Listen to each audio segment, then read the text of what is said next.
A very important question is when is it time to escalate? And we've tried to break that down. For instance, there's 8 very simple, standard, uh, possibly scripted questions that can come up. All of those, you really should be able to handle those on your own. Uh, if the support request is not one of those 8, then the next question is this situation urgent? And an urgent situation, as we spoke about before, is either if the system is completely down or if the client says it's urgent. And if it is, then that should be escalated immediately to Tina and Rich. If it's not one of those original 8 questions and it's not urgent, then it falls down to the next level where is there enough information to solve the case? And that's something that is part instinct and part practice, but very important. Uh, Clients are all individuals with varying levels of expertise and the way they handle their own business. And sometimes we get a support request that says simply, EDI isn't working, and they expect us to solve the problem. Obviously, we need to know, well, what isn't working about it? When did it work last? Has there been any changes since it didn't work? How do you know it doesn't work? So those are all the types of questions that can be asked without even really having an awful lot of technical background, but finding out what types of questions, what type of information is necessary on the case is really a very good first step to hopefully, once you're really comfortable with that, finding the resolution and solving it yourself. Some of the questions you might look at as far as if request has come in, did they send in the run folders? Because there's a run folder created for every transaction that's attempted, and that gives us a lot of information, uh, diagnostic files and error logs and things like that.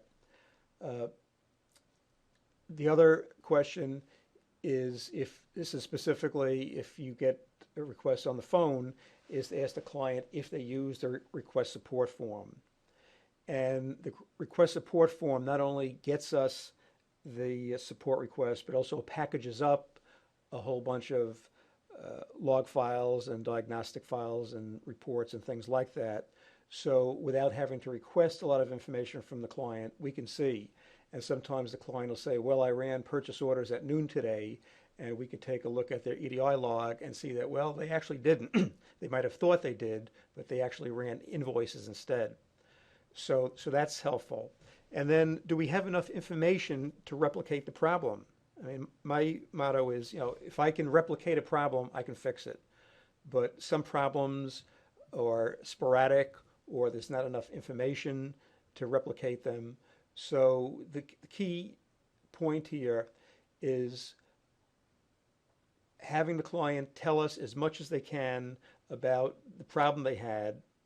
And for instance, for us to replicate that problem on our software at our site, we'd need to know who the trading partner was, who the transaction set was, if there's a specific invoice number that was a problem. So if that information, some clients are fantastic, they give you all of that. Many of them don't. Uh, and then the last two, is there an error message? Uh, if there is, that makes life a lot easier. Then the next step is to go onto the wiki, see if there's a match for that error message, and make note of that in the ticket. Even though you're not actually solving the case yourself, basically in this first phase, you're packaging the case for a level 3 support person. And the more information you can give them, the faster they can solve the case. And the last one, if there is no error message, then make note of that. And then in that case, it would most likely fall under the common scenarios, and see if you can find a match there. And once again, make note of that in the ticket to help the level 3 person. So if these steps are followed, it becomes a very logical process from support request to resolution, and it gives you your best chance of getting the customer exactly what they want, what they need in the least amount of time possible.